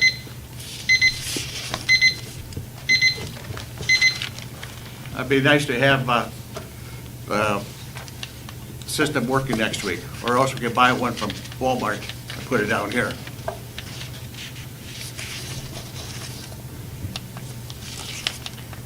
Hello, Christine Long, 4200 Teal Lane. I now live in Wolverine Lake Village, so I'm a resident now also. So I just wanted to give a brief county update, very brief. So I think most of you know the assessing rates went up absorbent at the county. So just as today, I asked in our meeting how many communities left Oakland County assessing. I thought this was a little interesting fact. 17 communities left out of the 32 as of today of the assessing. So that's almost 60%, I think. I'm doing my math in my head, but so that's who left because of the prices. So I thought that was interesting. I mean, I'm surprised they gave me a number today, but we said most people would leave. So we extended the contract for those still in for 60 days, paying the old price. So there might be more to follow leaving, because that's given them some time to find someone else to do their service. I think we're gonna have way more leave, so. Another thing, Clemis, I'm sure the chief heard of this. Clemis, we are talking about getting, not taken away, but for lack of a better word, away from the county and making a Clemis authority, like the Wayne County Airport Authority. I believe the chiefs local and the So this is what I heard. I can get a nod if it's not, but everyone is supportive of that in the law enforcement, of making an authority for Clemmis. So that will take it away from the county, and they'll be able to determine what rates and stuff with this authority, kind of like the Wayne County Airport Authority does. So that's probably coming in pretty quick. I think it's gonna move pretty fast. Another thing, you may have heard the road commission, there's some big fights going on at the building between our chairman and the road commission. So about a year and a half ago, there was a study group, and I always ask what's going on in the study group. There was some talk that the Board of Commissioners wanted to take over the road commission. I personally don't see the benefit, but, I mean, I haven't been presented it yet, but I heard now from a rumor that it might come to a vote because of this feud, maybe. So I will, tell you more information I get. I want to hear pros and cons, I mean, right now, I wouldn't support it, but I don't know. So I think it's politics at its worst, personally, but we'll see. So that's just, so you guys know, that might come up fairly shortly. And then another thing, and I keep hearing all your great things with your tiki fireworks, I need to, whoever who arranges the events, I need to get your parks person. So the Board of Commissioners has a special project funding, and so for Commerce Township now, and that's probably because I was close to Emily, so I feel bad I'm leaving you guys out. So I got $5,000 for the concert of the park, so I could have got something for the tiki. And I got $5,000 from Bicentennial Celebration. So I would like a contact person, whatever's coming up next. And when I like the information just about, personally, my limit, it's like if something costs $15,000, how he said the fireworks, I would probably not ask for more from the Board of Commissioners, $5,000, but that would help a tremendous amount of your fundraising. Or if you have, don't you have a festival in October? We could probably do something this year still. September, yeah. September. So I'd like to still do something this year, but next year if you want like a couple of events, all they can say is no and vote no, but they normally, I don't ask for a lot there. So I think we'll be a yes. So that would get some, it's a sponsorship. You have to put up a banner and just say, Christine Long, Board of Commissioners got this at your event, and it's worth it. So the minimums like that you get is $5,000. So, and I try not to do more than like if your project was 10. Just this is kind of just me personally. I don't like if it's a $10,000 budget. 5 would be a lot just because it's half. I try to keep my percentage, but some commissioners ask for 60% or 100%. I'm like, oh no, we can't fund everything 100%. But so I need a contact person, and then we can get something this year. I would like this year to get some project, whatever event's coming up next, just to give us maybe 5. We probably need 5 weeks to do. The paperwork's easy. They'll help you at the county. I can guide you through. I keep a track to make sure you guys got paid. Emily's kind of got the pattern now, but I would like to make sure you guys get some funding. We need it out this way of the county. A lot of it is being taken to South End, so I want to get some money out for my communities for special events. I get Monique present right there. Yeah. Okay. Okay, good. She's the one in charge of everything? On and up. Okay. Fireworks. Okay. Fireworks, but I need the parks, whoever does your other events, I need that contact. Mark? Okay. So I'll call you or someone to get, and then I'll send you whatever event's coming up next, we can do it, and I'll guide everyone, whoever, right through it. It's easy. So, and that's it. Thanks. And you guys do a good job. Thank you. Thanks for coming, Christine. Thank you. I'm going to take advantage of being here tonight. Monique McGee, 814 Wolverine Drive. I just want to stand up and say thank you for agreeing to move the payments for next year's fireworks forward, and also thank Chief Sobick for all the work done around Tiki Night. That really helped to smooth that out, and also for the barge parties that we've been having this summer and coordinating with us on those. It's very helpful. That's all. Thank you all.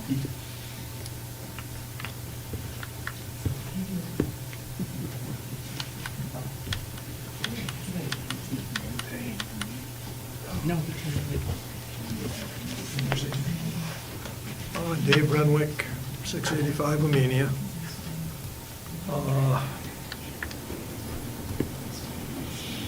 The last meeting, it was stated that council preferred the definition of the overage on the trash fee as being $5 per resident, which I think is darn near an abominable minimalization of what you've collected. Since the trash fee went into existence, you've collected, what is it? $151,625. That's up to 2023. I don't have the 24 or 25, well, we don't have the 25 yet, but I don't have the 24 budget. But up to 23, you'd over-collected $151,625.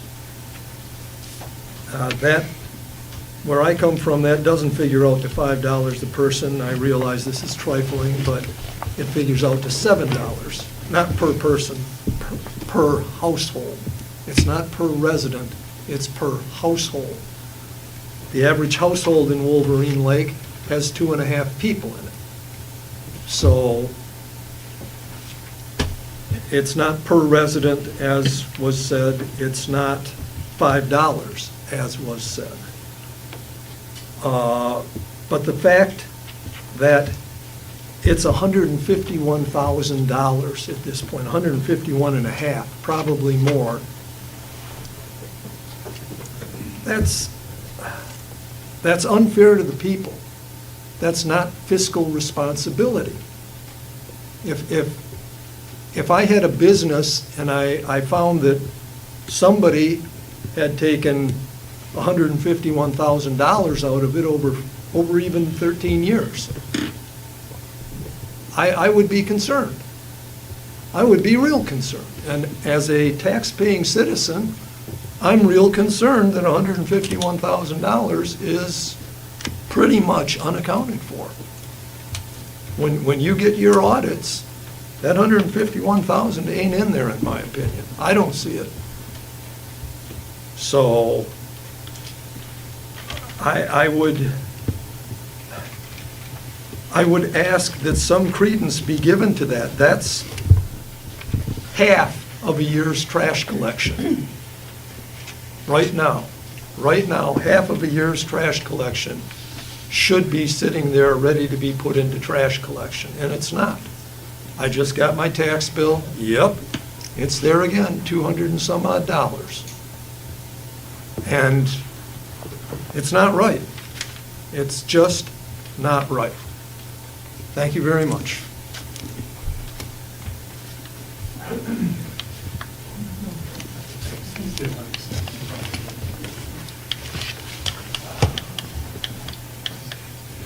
Tom Daly, 2377 Ventura.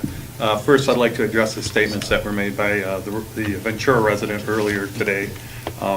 I'm happy he has no problems with parking in front of his house, but I hope that the information that I provided you over the last 6 months and actually the last 11 years in photos and data show that there is actually a problem with the parking in front of my house. I'd also like to clarify that the resident lives down the street from me, okay? And he does not live in that house all the time on a regular basis. So he may not be aware of the documented issues that we've been discussing here. I know he has the right to share his opinion, and I'm happy to hear that, and you guys have the right to hear it, but I ask that you guys make your decisions based on the facts that have been provided, right, and not on speculation or opinions from sources that may not fully understand what's being requested, because many people don't even understand when we talk about this, what's actually being requested, right, or why it's being requested, or have been involved in the process for the last 11 years. So I thank you there. Second thing, I'd like to thank Mr. Geremini for the suggestion of what he's saying there in terms of repaving that, or remarking that. My concerns with remarking just to that, remarking the no parking just to where the driveway is twofold. One, if you look at the picture that I sent you, or that I gave you today, which I'll put into the package, you can see that people are parking, straddling right over the no parking areas. So while that was a an actual suggestion by the TIA. It's something that's already been done. It's been done since 2018, and it hasn't stopped any of the behavior. It may help, so I'm not opposed to that, but I'm not sure it's going to completely correct the situation. The other issue with just marking it to that point comes from what I sent you yesterday, which shows from a geometry standpoint that that driveway actually covers 50% of the area of the line, the property line, a little bit more than 50% actually, only out to a 12-foot point from there. And as I mentioned in my last statement, if you look at a mid-sized car, right, it's 13 to 14. If you look at a full, or at a SUV, it's 15 to 16. So you can't, actually, if I drive down the center line going out of my property, right, it would not even allow me to go all the way out of the driveway if somebody's parked in that corner. If you have a truck or a full-size SUV, you're talking 21 feet. So even if you mark that, it's still not going to correct the situation. This was explained to the engineers, or to the engineer in 2018 also. I'm not sure what other things are being taken into consideration. I ask you, again, to look at the things that I will provide for you in that markup that I have. Thank you.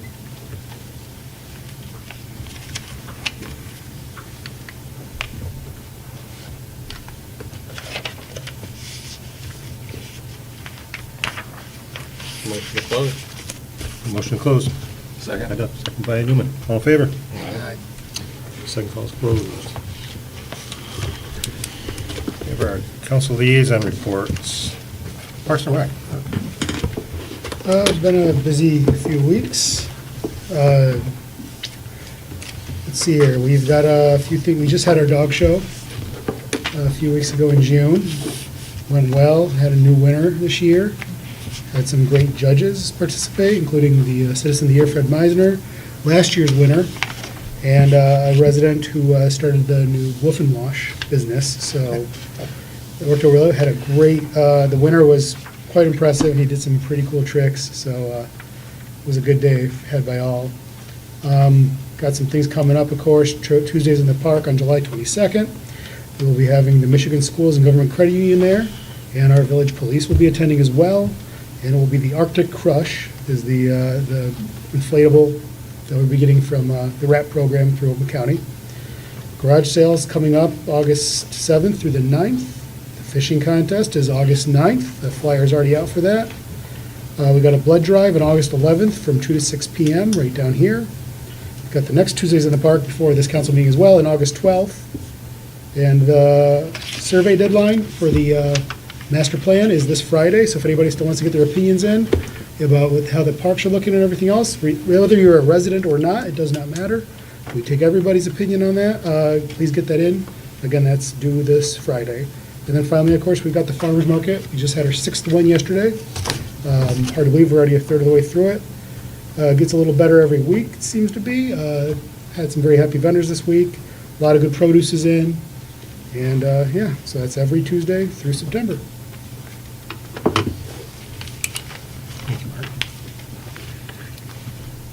CBA.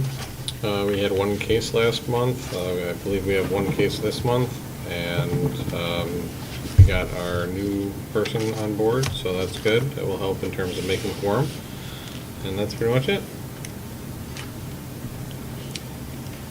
Here's water management. Water management, we identified this for the Big Tiki Night, make sure the safety buoys are out in the right location. When it comes to fish stocking, we do have a deadline. We need to figure it out by Labor Day this year. Yeah. Remember, we skipped fish stocking too on DNR's referral. Do it every other year, and then allocate some of those funds maybe to possible fish habitats to help the populations we already have grow stronger. So we're still working on that to make a plan under DNR's recommendation.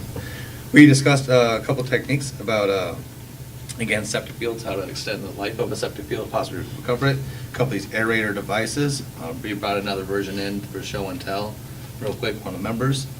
And it just creates it turns an anaerobic environment into an aerobic environment. And it causes the bacteria to kind of eat away what's already built up, and it is shown to sometimes save a field if it's still, not past that point yet as well. Continued conversation about the potential new harvester. We are looking into more information, even like Eagle, making sure that pulling the weed instead of cutting them, is that going to violate any of the rules with disturbing the lake bottom? Is it to that point where it'd be an issue, would be considered a dredger? So that was conversation's point we're just trying to clarify before it gets even brought up to the council. Gets to that.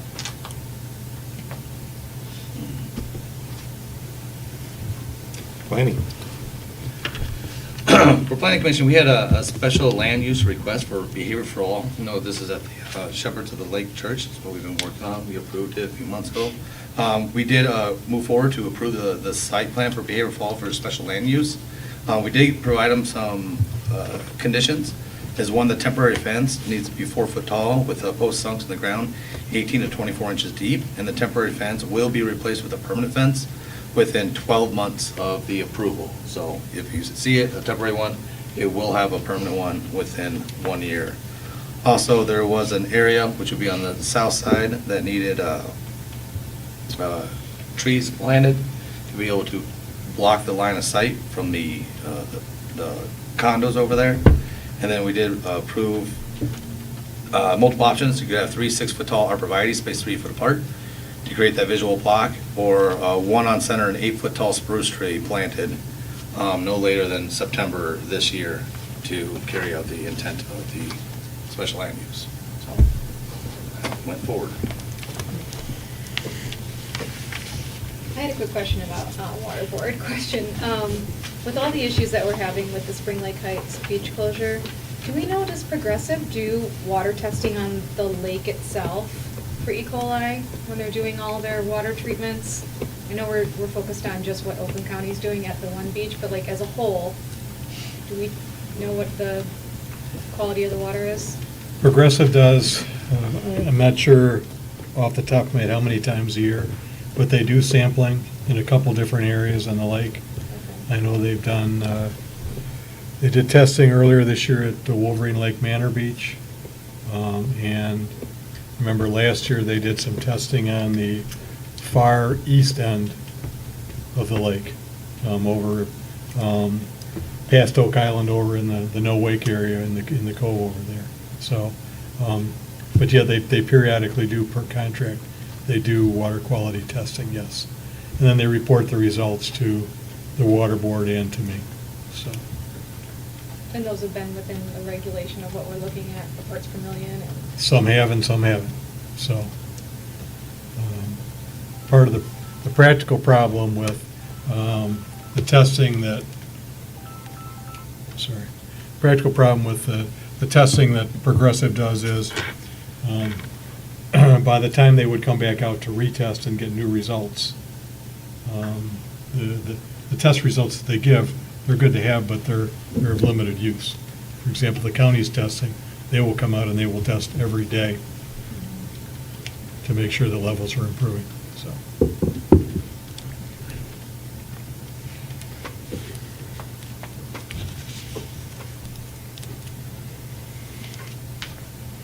Any questions?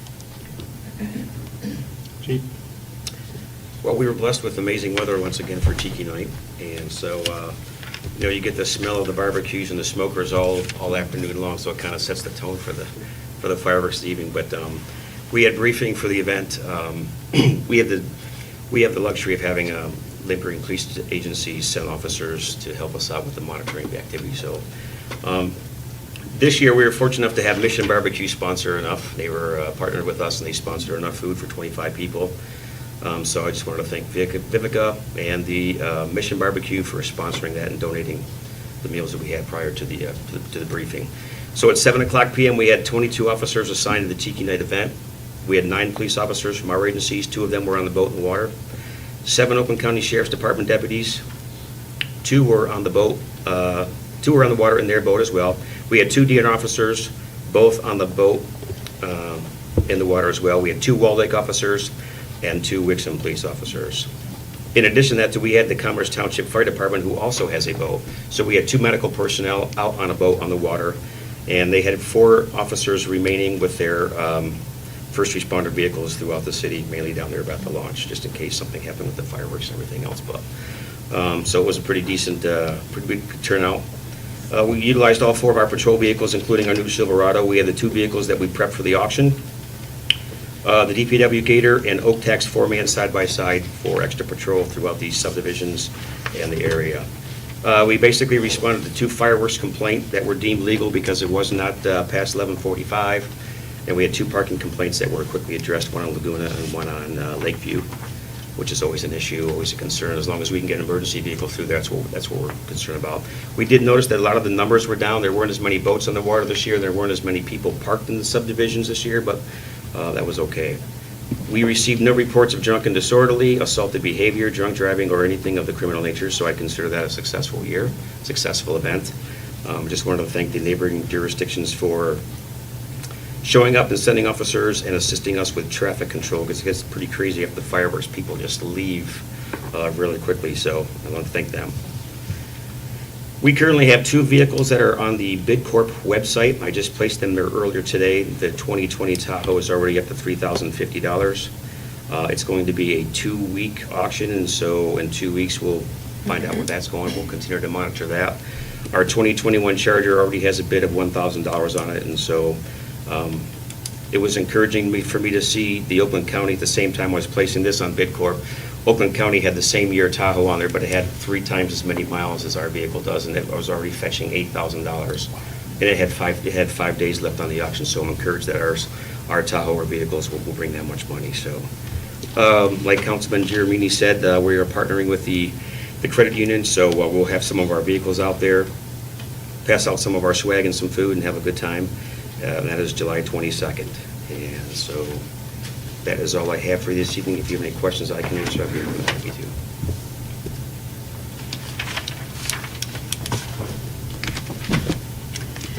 Yes, everyone will have hopefully noticed that their tax bill or informational copy hit their mailbox this week.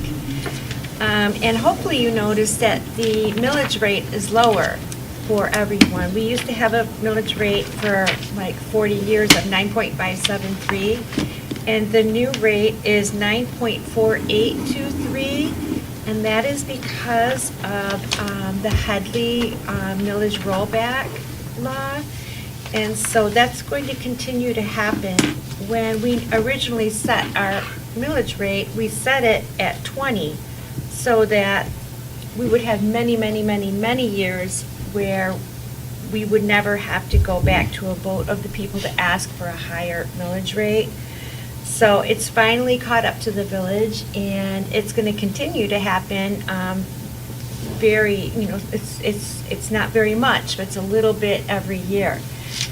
So that's the point we're at. So we're going to be looking at a lot of different scenarios, but as it stands right now, we, because of inflation and 2 years of everybody's tax bills going up, the village is fine with this millage rate as it stands right now, and probably for next year too.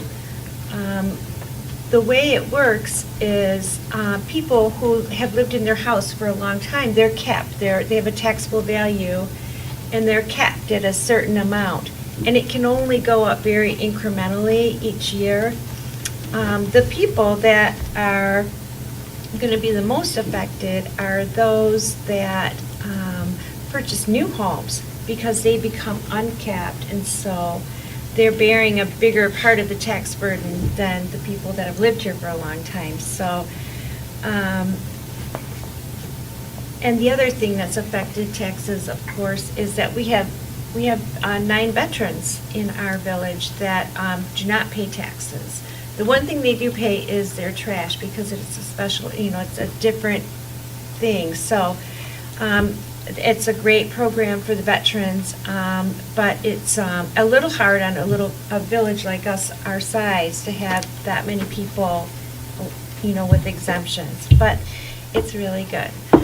So there'll probably be more information coming in the next year or so on this information. So I'm just kind of letting you know now, and more information to come. I wanted to congratulate Jade. What an amazing young woman she is. And I think we have a lot of kids like that in our little village. There's a lot of accomplished kids doing many great things. So kudos to her. And it's a great scholarship program. So other than that, that's it for me. Thank you. Mr. Gillum? First, I'd begin by acknowledging and all the work that Chief Sovic and all the officers in the department did over the Tiki Night and the 4th of July weekend. Again, good work as usual for the biggest event in the village every year. So, and also acknowledge the support that we got from the other agencies, the other police departments in the area. There was a question as to whether or not the DNR was actually going to be out on the lake. Take it from me, the DNR was out on the lake that night. So, and we appreciate them being here as well. So, next comment, I know that President McNutt had mentioned it once before, but one of the members of council pointed out to me that they had received a mailing from an organization called the National Police Association asking for membership or donations. And there's a reference to the Wolverine Lake City Council members needing to hear from them. Just to be clear, the village has no affiliation at all with this National Police Association. So if anybody has any questions about that, they can call the village hall, but again, we are not affiliated with that group at all. So, an update on the weed harvester. We did have a breakdown on the harvester a couple weeks ago. There was one of the fittings for one of the hydraulic hoses broke off. So we had to take the harvester out of service long enough to get it repaired. We did get it repaired, but then by virtue of the fact that last week was a short week in terms of harvesting activity on the lake because of the 4th of July holiday and Tiki Night. And the fact that we're going to be having another lake treatment next week, and we typically do not have the harvester out on the lake when we have a lake treatment. As I understand, there are certain types of weeds that if we're actually cutting them, we're encouraging their growth, and it's better off to let the treatments do their work after it's been done as opposed to stirring things up with the harvester. So long and short, the harvester is still not back in the water because we had the gap in there, if you will, because of the 4th of July holiday weekend and the upcoming treatment. We're having an outside thorough inspection of the harvester done before we put it back on the lake. And that's scheduled for next Monday. So as soon as our consultants from Progressive let us know that it's time to start harvesting again, we'll have the harvester up and ready to go, and we should be in good shape for the rest of the year. So, Dave, you know how old it is, the harvester? 13. I would say 13 years, yeah, I believe. I think it was 2012 or 2013 we purchased that, so. Councilperson Laborn mentioned the Spring Lake Heights Beach closure. For anyone who doesn't know, Spring Lake Heights Beach is closed and has been closed since the middle of last week because of elevated E. coli levels. The closure is done by the Oakland County Health Division based upon sampling that they do. The Health Division comes out and samples not only at Spring Lake Heights, but also at Wolverine Lake Manor periodically. And it's Spring Lake Heights is the only beach that we've had a problem with so far. They are coming out, they will do testing every day, every weekday, until the levels are low enough that they'll be able to open the beach back up. So, but at this point, again, the beach is still closed. And I've been forwarding to all of council the information that I get from the Health Division as soon as I get it. We get reports every day. As soon as we know that the beach is open again, we'll get the word out through social media and all the village communication tools that we have. So just a reminder for the three of you that are on the council committee assignment subcommittee, we're having a meeting immediately after this to see if we can button up that issue. Other than that, that's all I have. Just a general comment. Thanks to all of our residents for being safe and being smart. Tiki night and over the 4th of July weekend, seems like you hear reports just about every weekend about a drowning somewhere in the area. A lot of the Oakland County lakes have had problems. Fortunately, we haven't had any problems like that for a couple of years now. But again, kudos, pat on the back to all of our residents. They were smart, and for the most part, I think we did the right thing over the weekend. So that's all I've got. Thank you. Thank you. Council comments. Thank you. I also wanted to congratulate Jade. She seems like a very intelligent, very busy young lady. So congratulations to her. And it's great that On and Up has the opportunity and the funds to sponsor something like that. So thank you. I also want to thank our police force and their friends who helped patrol the lake over Tiki Night.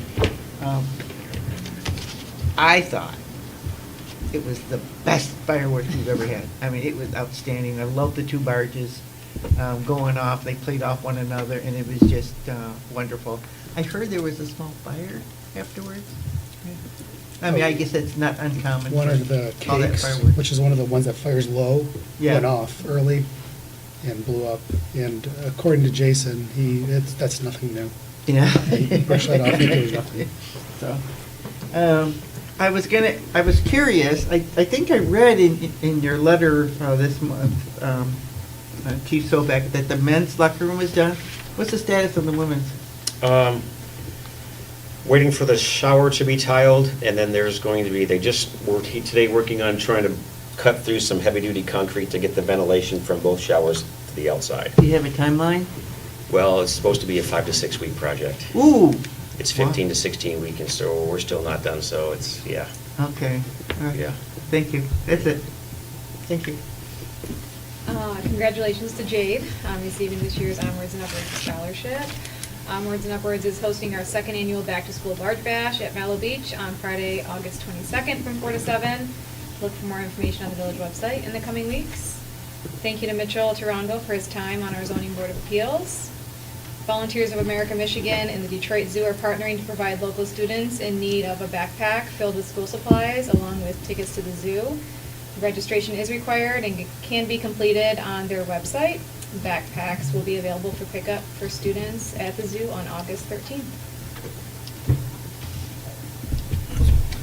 Well, piggybacking on everyone, I'm glad everyone had a great Tiki night. Well, thanks, Chief, for coordinating the safety of everyone. Congratulations, Jay. That sounds like a touchless young lady. He's got a strong on my life ahead of her, too. So really inspires the community. Looks like we made the right choice of raising our kids here, too. I love seeing that. So carry on. Thank you very much. I'll see you guys later next month. Yeah, congratulations to Jade again, and Chief, great job with the Tiki Night and 4th of July, and I hope everybody has a wonderful and safe next 4 weeks till our next meeting. Hope everybody enjoyed Tiki Night. Thank you to Gen X for putting on a heck of a show. Thank you to our first responders and our neighbors who came and helped out and kept everything secure. Speaking with Jason about the show, he said how he couldn't say enough about how great the officers were on the lake and patrolling the safety zone.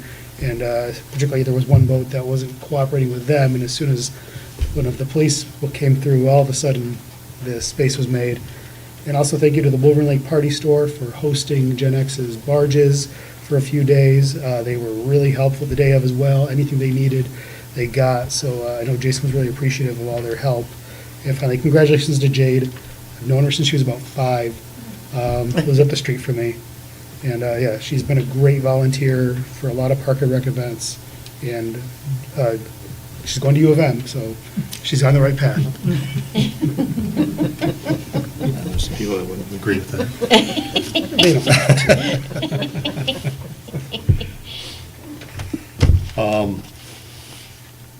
Great fireworks. Thank you, Chief, for keeping us safe, and congratulations to Jade. This is the first time probably in about 20 years, I was actually on the lake, and I just amazed by the amount of people that were out just at all parts on Glengarry. sitting up watching shops. So that was a lot to coordinate and take care of, so thank you. Appreciate it. It's a great thing, and hopefully we can get some more funding for those things. So, yeah, it'd be very helpful. So, otherwise, everybody have a great rest of the month. Should do adjourn? Motion? to adjourn? Second. Newman, second by Duff. All in favor? Aye. Opposed? Meeting adjourned.